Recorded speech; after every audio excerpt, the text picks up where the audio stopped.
मती रचित सुसमाचार अध्याय 2 ज्योतिषियों का आवागमन।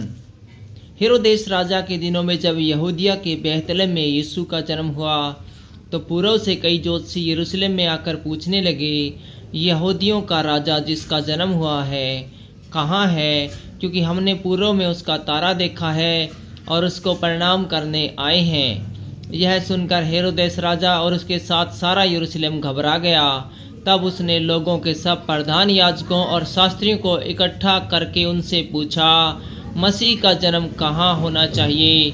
उन्होंने उससे कहा, यहूदिया के बेहतलेम में, क्योंकि भविष्यवक्ता के द्वारा यूँ लिखा गया है, हे बेहतलेम, तू जो यहूदा के प्रदेश में है, तू किसी भी रीति से यहूदा के अधिकारियों में सबसे छोटा नहीं, क्योंकि तुझ में से एक अधिपति निकलेगा जो मेरी प्रजा इजराइल की रखवाली करेगा।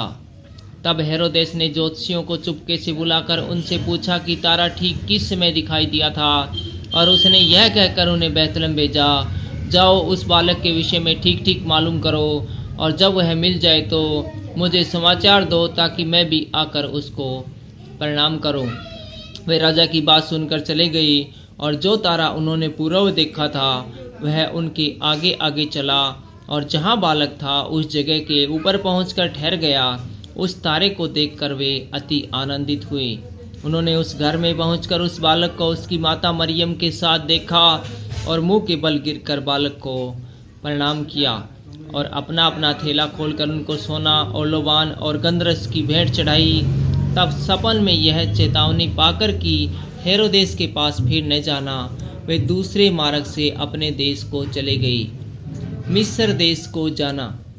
उनके चले जाने के बाद प्रभु के एक दूत ने सपन में यूसुफ को दिखाई देकर कहा, उठ, उस बालक को और उसकी माता को लेकर मिस्र देश को भाग जा, और जब तक मैं तुझसे न कहूँ तब तक वहीं रहना, क्योंकि हेरोदेस इस बालक को ढूंढने पर है कि इसे मरवा डाले। तब वह रात ही को उठकर बालक और उसकी माता को लेकर मिस्र को चल दिया, और हेरोदेस के मरने तक वहीं रहा, इसलिए कि यह वचन पूरा हो जो प्रभु ने भविष्यवक्ता के द्वारा कहा था, पूरा हो, मैंने अपने पुत्र को मिस्र से बुलाया। जब हेरोदेस ने यह देखा कि ज्योतिषियों ने उसके साथ धोखा किया है, तब वह क्रोध से भर गया, और लोगों को भेजकर ज्योतिषियों द्वारा ठीक ठीक बताए गए समय के अनुसार बेहतलेम और उसके आसपास के स्थानों के सब लड़कों को जो 2 वर्ष के या उससे छोटे थे मरवा डाला।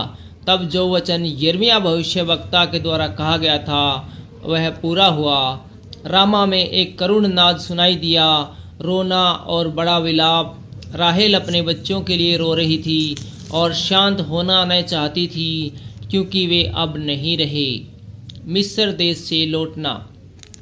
हेरोदेस के मरने के बाद प्रभु के दूत ने मिस्र में यूसुफ को सपन में दिखाई देकर कहा, उठ, बालक और उसकी माता को लेकर इजराइल के देश में चला जा, क्योंकि जो बालक के प्राण लेना चाहते थे वे मर गए हैं। वह उठा और बालक और उसकी माता को साथ लेकर इजराइल के देश में आया, परंतु यह सुनकर कि अरखिलाउस अपने पिता हेरोदेस की जगह यहूदिया पर राज्य कर रहा है, वहां जाने से डरा। फिर सपन में परमेश्वर से चेतावनी पाकर गलील प्रदेश में चला गया और नासरत नगर में जा बसा, ताकि वह वचन पूरा हो जो भविष्यवक्ताओं के द्वारा कहा गया था, वह नासरी कहलाएगा। Thank you.